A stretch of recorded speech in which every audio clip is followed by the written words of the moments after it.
उद्धारकर्ता मुक्तिदाता प्रभु यीशु मसीह के पवित्र नाम में सबका अभिवादन करते हैं। पवित्र वचन के साथ मैं पास्टर जुनेद कुरियाकोस। इफिसियों की पुस्तक 3 अध्याय 17 पद। मसीह हमारे मन में। पवित्र शास्त्र का अध्ययन करने से परमेश्वर का एक पसंदीदा बात हम समझ सकते हैं। जगत के उत्पत्ति से लेकर परमेश्वर मनुष्य के बीच में वास करना चाहता था। मानव सृष्टि का एक मकसद भी वही था कि परमेश्वर उनके साथ चले फिरे। उसके लिए परमेश्वर एदन की वाटिका में आया करता था। आज्ञा के उल्लंघन के बाद एदन से मनुष्य को परमेश्वर ने बाहर कर दिया। फिर भी वो उसके खोजने वालों के साथ रहा, उनका मार्गदर्शन किया और उन्हें आज्ञाओं और वायदाओं को दिया। हानुक उनमें से एक था। वो परमेश्वर के साथ चलता फिरता था। पुराने नियम में नूह को उनकी पीढ़ी में परमेश्वर का अनुग्रह मिला, लेकिन सालों बीत जाने के बाद परमेश्वर अपने लिए एक झुंड को अन्य जातियों में से अलग करके पवित्रता के मार्ग में ले आया और उनके बीच में रहना चाहा।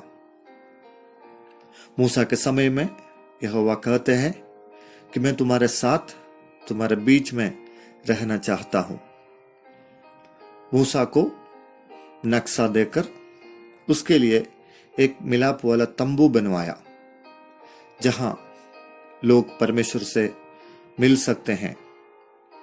मरुस्थल के सफर पूरा करके वायदा के देश में इस्राएली लोग बसने लगे और परमेश्वर ने एक स्थायी रूप का मंदिर बनवाया, जहां सारे लोग यहोवा का भय मानने वाला इकट्ठे हो सकते हैं और उसकी स्तुति और आराधना कर सकते हैं।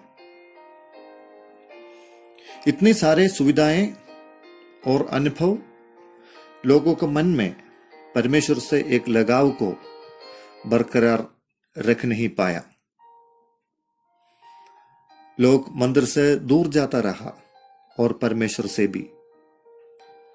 परमेश्वर का मकसद लोगों के प्रति उनके बीच में रहने का था, लेकिन उनके बीच में दूरियां बढ़ती गई। तब पिता परमेश्वर अपने एकलौते पुत्र को इस नाशवान जगत में भेजा, ताकि केवल प्रभु का महिमामय उपस्थिति नहीं, लेकिन शरीर से अपने लोगों के बीच में उपस्थित रहे। यूहन्ना 1 अध्याय 14 पद में संत यूहन्ना लिखते हैं, वो देहधारी होकर हमारे बीच में वास किया, तो भी लोग उसको परमेश्वर कहकर यानी मसीह समझकर स्वीकार नहीं कर पाए। मनुष्य के मध्य में वास करने के लिए स्वर्ग छोड़कर आने वाला यीशु को क्रूस पर चढ़ाया। मृत्यु से पुनरुत्थान पाकर स्वर्गारोहण करने से पहले यीशु अपने चेलों से कहा, मैं जगत का अंत तक तुम्हारे संग रहूंगा।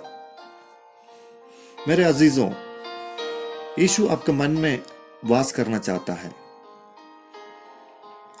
हम यीशु को नाम से जानते होंगे कि वो परमेश्वर है, लेकिन व्यक्तिगत जीवन में वो आपके लिए कौन है? किताबों से मिलने वाला ज्ञान से बढ़कर वो आपके लिए कौन है? क्या आप उसको कोई मंदिर में या कोई विशेष स्थानों में ढूंढते हैं, या आपने उसको कुछ विशेष जगहों में खड़ा किया है? संत पौलुस इफिसुस शहर के कलीसिया को खत लिखते समय लिखते हैं कि विश्वास के द्वारा मसीह तुम्हारे हृदय में बसे। इफिसियों 3:17। यह पौलुस की एक प्रार्थना थी कि यीशु मसीह उन लोगों के मन में बसे। यीशु चाहता है कि वो आपके साथ रहें, आपके दिल में रहें।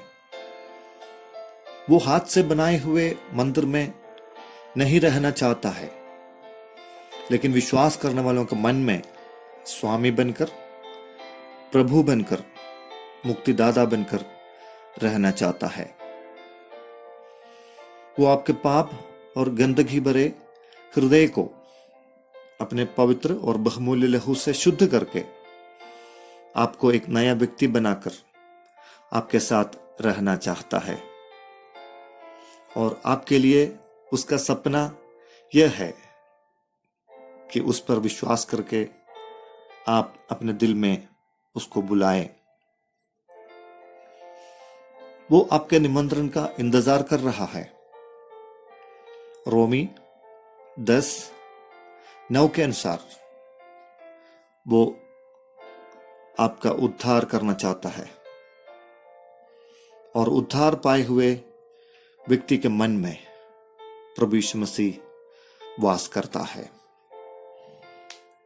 इन वचनों के द्वारा परमेश्वर आपको आशीष करने पाए।